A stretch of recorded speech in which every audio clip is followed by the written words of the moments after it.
Dear learner on the platform of MOOCs, I am Professor Nafis Ahmed Ansari from Department of Political Science of Aligarh Muslim University. Today we are going to talk about the relationship and the relationship between political and the permanent executive in personal administration.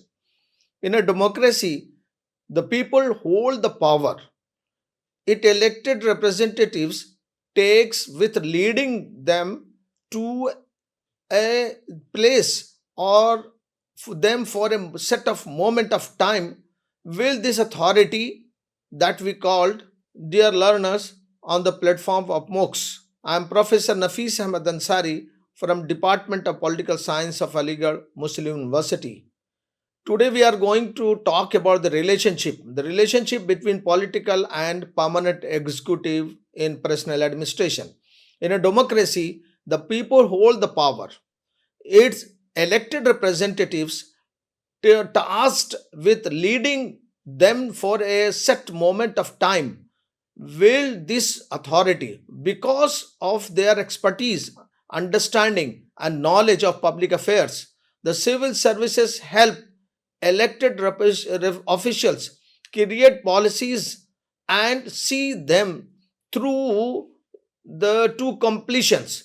Permanent civil servants who support the political executives are typically the distinguishing features of parliamentary democracy. In contrast, the upper levels of the civil services are appointed by the current government spoil system under the presidential form of government which is prevalent in the United States of America. India has embraced the British model. In a democracy, the people hold the power. Its elected representative tasked with leading them for a set amount of time wield this authority because of their expertise, understanding, and knowledge of public affairs. The civil services help elected officials create policies and see through them through completions. Permanent civil servants who support the political executives are typically the distinguishing features of parliamentary democracy. In contrast, the upper levels of the civil services are appointed by the current government under the presidential form of government, which is prevalent in the United States of America, that is commonly called spoils system.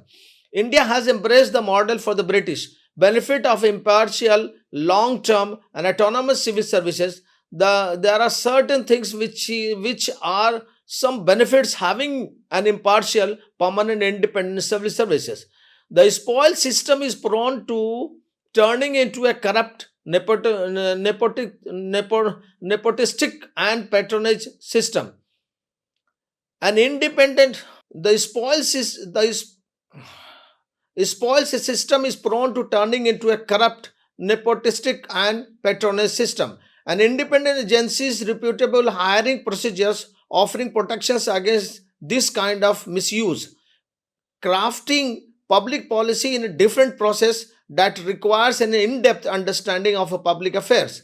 For efficient policy making, a permanent civil service offers stability, fosters the development of expertise, and preserves institutional memory, whereas the political administration may have a prosperity of to focus on short-term political advantage. A permanent and impartial civil services is more likely to evaluate the long terms societal payoff any decisions. A permanent civil services is unifying factors ensuring consistencies in public administration, especially in large culturally varied countries. Like any other respectable professions, the permanent civil services will likely to develop an ethical foundation of for operations over time. The link between a minister and civil servants, the electorate via members of parliament to the government, which enjoys the trust of most of those MPs,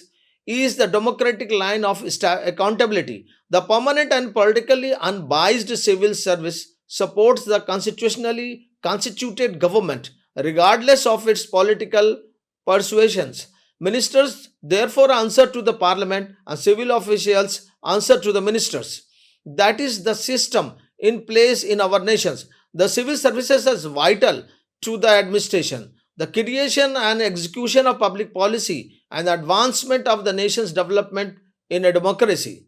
Political or elected and permanent are the two categories of executive in the parliamentary government systems, such as the one in India. While permanent executives, also known as civil servants, are chosen on the basis of merit and gain authority through their administrative positions and technical expertise. Political executive obtain power from the people and enjoys by virtue of their constitutional positions. A democratic government's foundation is the idea of popular sovereignty, which holds that the people or their chosen representatives are superior. A civil servant assists a minister or political executive. A harmonious coexistence between them is necessary for the government to run smoothly and effectively. The two pillars of the parliamentary system of government are the minister and the civil servants, and the government's performance will suffer if any of them is weak.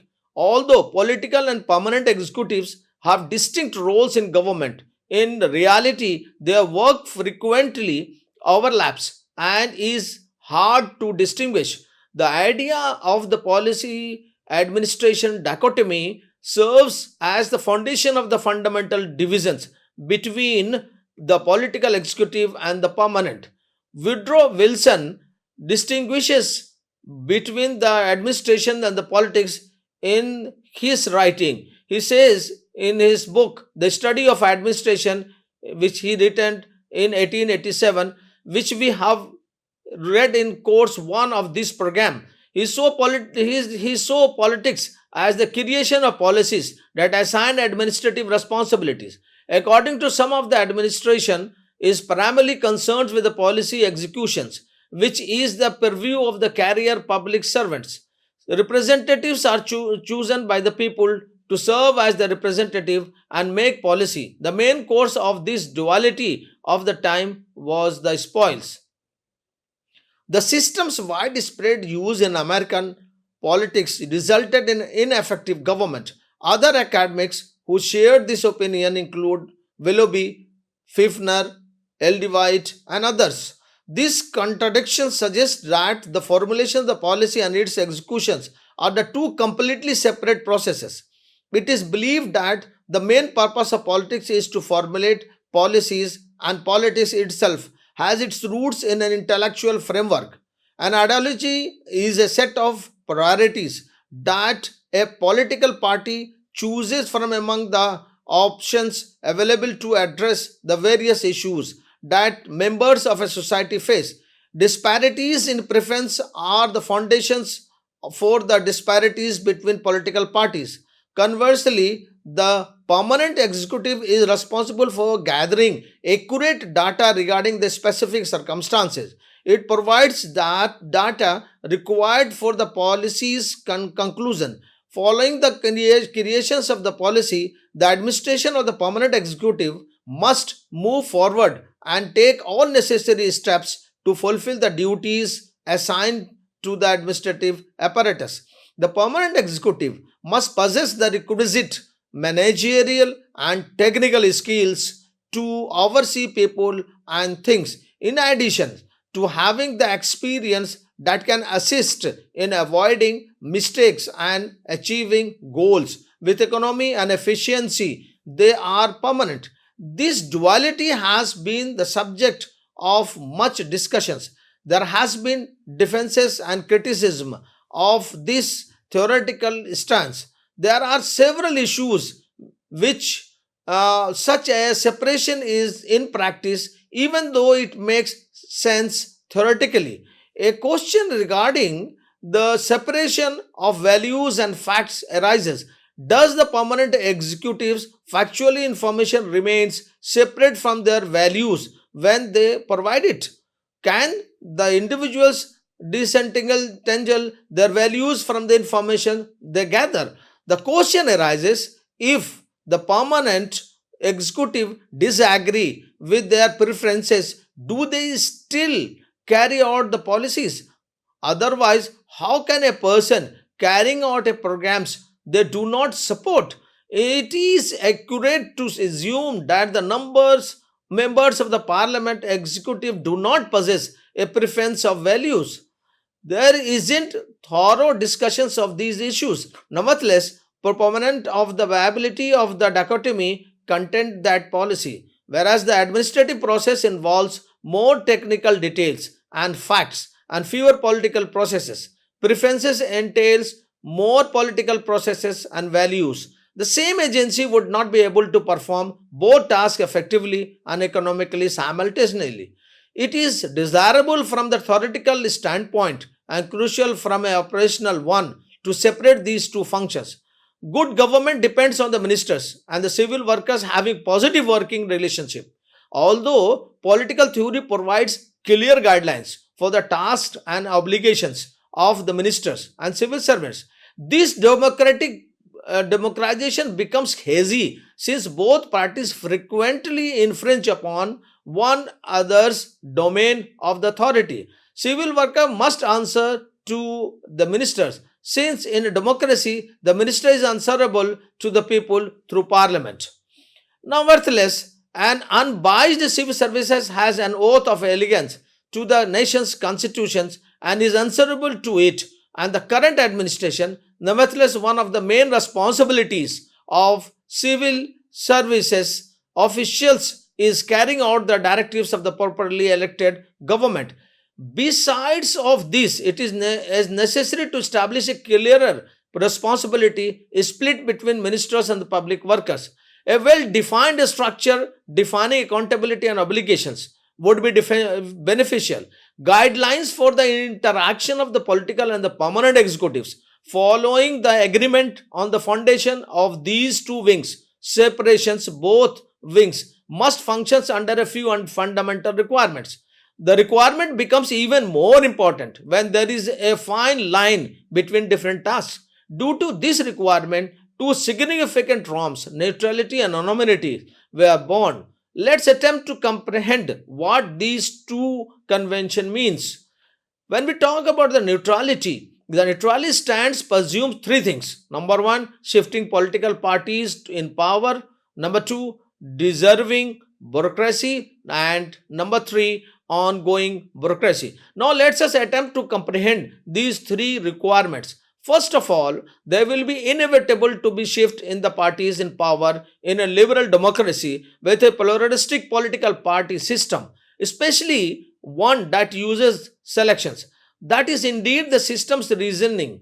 Prior to the Pendleton Act's passage, the United States had a spoil system. In this arrangement, the ascending political parties had total authority to replace the administrative staff from top to bottom. This indicates that the party's political beliefs aligned with those of administrative structure. The selection of the administrative staff was primarily based on their values. Its own set of issues led to the passing of Pendleton Act, which introduced the idea of merit. This brings us to the second requirement, which is the selection of administrative system members according to their particular quality. We won't get into the debate about what constitutes merit here. It is adequate to say that all the candidates who have wished to become members of the administration must meet the same screening requirements. We take care not to use the phrase political valuation in its strict sense here. This brings us to the next requirement, which is the permanent hiring. This implies that the individual selected for the service becomes lifelong member of the service.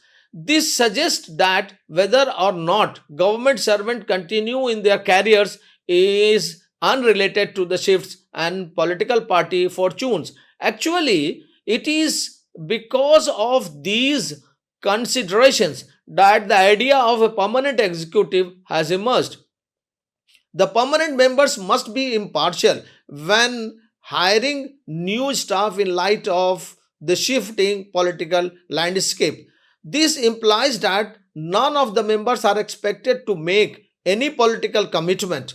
They must collaborate and support the ruling party regardless of their personal political inclinations. This suggests that permanent executive must members either lack discriminable preferences or do not permit those principles to permeate their daily job. The question has been the subject of multiple debates. However, the current theory holds that the individual value preferences of each permanent executive cannot coexist with one another. As a result, one of the guiding principles of the dynamic between the political and permanent executive is now neutrality. Another very important areas in this relationship is anonymity. The second premises steps for the neutrality norms. The anonymity a concept highlights the fact that the permanent executive operates behind a desk. Put otherwise, they ought to stay out of the spotlight. This suggests that the entire blame for commissions and omissions rests with the political executives. The executive accepts credit for accomplishment and blames other for mistake. Through the electoral process, the public penalizes or rewards the political leadership or the political party that the executive represents. The political executive must provide general direction and leadership to the permanent executive. The political executive will have the authority to reward or punish the permanent executive in addition to taking tasks away from them. This model distributes accountability in a way that the political executive is only answerable to the people while the permanent executive is also answerable to the executive politics. It is for this exact reason that the political permanent executive relationship has evolved to see anonymity as one of the guiding criteria. The subject of how to reconcile these two norms can come up throughout the discussions of these two norms. Because the second norm promotes accountability, the first norm promotes neutrality. Can the political executive afford to remain impartial when the permanent executive is under complete control? Should this imply that they ought to be devoted to the political executive that holds power? It is feasible for the permanent executive to continue varying its dedications between regimes. If not, the members of the permanent executive should continue to be neutral to the point they could even become uninterested in any administration. It is believed that therefore that the management and the technical abilities are not political. It is well known that the Lenin embraced Taylorism, which was the outcome of American industrial growth. Political parties in power can leverage the technical knowledge and talent that are considerable or considered to be apolitical. There are several inherent benefits and drawbacks to the split. The political executive dedicate their time to educating the public about the politics and organizing the masses. Not only can they organize the mass, but they can also create the value preferences by understanding the prevailing attitudes and shifting goals. They can also converse as a somewhat higher level about different opinions. The permanent executive has the ability to reflect on their own work experience on a regular basis and derive valuable insights for future initiatives. They can also keep an eye on different plans on a daily or step by step basis. Additionally, they can spend more time honing their management and technical abilities for better and more efficient goal realization. Therefore, the division of labor that results from their separation of functions may raise society's efficiency levels. There are number of reasons why these two CEOs don't cooperate as often. The main cause of this worsening conditions are some that we can discuss here. The first we say that societal agreements on objectives pursued in a necessary for collaborations between political and executive branches. This benefits some Western capitalist countries with significant agreement on development objectives. The socio-cultural formations also exhibits some degree of homogeneity. This provides those systems with an additional benefits. Stated differently, the framework of the society establishes a more favorable arrangements for the connections between political and permanent executive branches. There will inevitably be, because third cultural world culture like India has not yet agreed on development goals.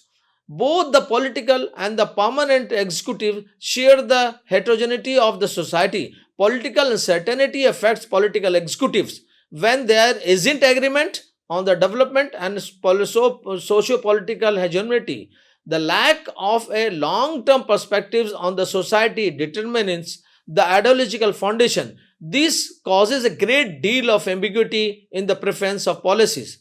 This result is phenomenon that has gained widespread preferences in policies. This result, can we say, is a recognition as ad hocism. The permanent executive cannot receive guidance from ad hocism.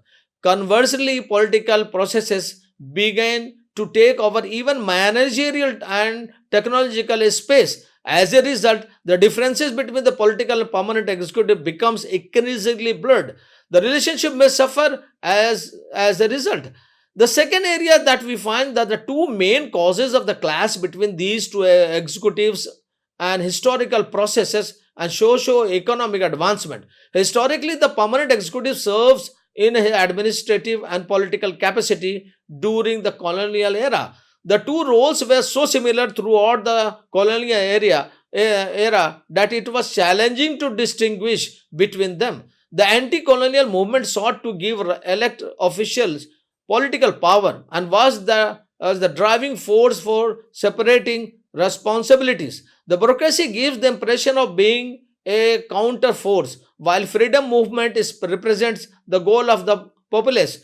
As a result, the political elite also harbored misgivings. The bureaucratic elite developed an inflated self image because of their strong ties to the colonial administrative culture. They were conceited and egotistical.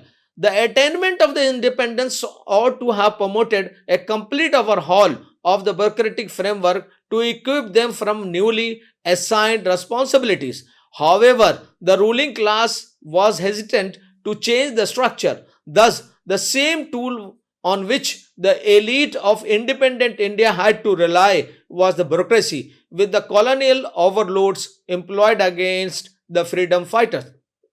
The historical procedural differences made fostering camaraderie between the two branches somewhat challenging. The third we can say is the conflict arises from a different dimensions. There is a distinction in the socio backgrounds of in India's political and administrative elites. Despite not hailing from the vast majority, the two elites had different middle class backgrounds. Comparatively speaking, the political elite must be more diverse than middle and upper level administrative employees. Although the majority of the political executive members, especially those that of state level, come from the rural and the agriculture backgrounds, the middle and the higher classes in metropolitan areas make up the top and medium level administrators. Their living style, communication styles, perspectives on the world, and the behavior all shows these distinctions. This maintains and highlights the differences. Even though bureaucracy has been evolving, these changes have come about quite gradually. The political elites makeup is likewise evolving. However, one cannot claim that there are the same or equivalented.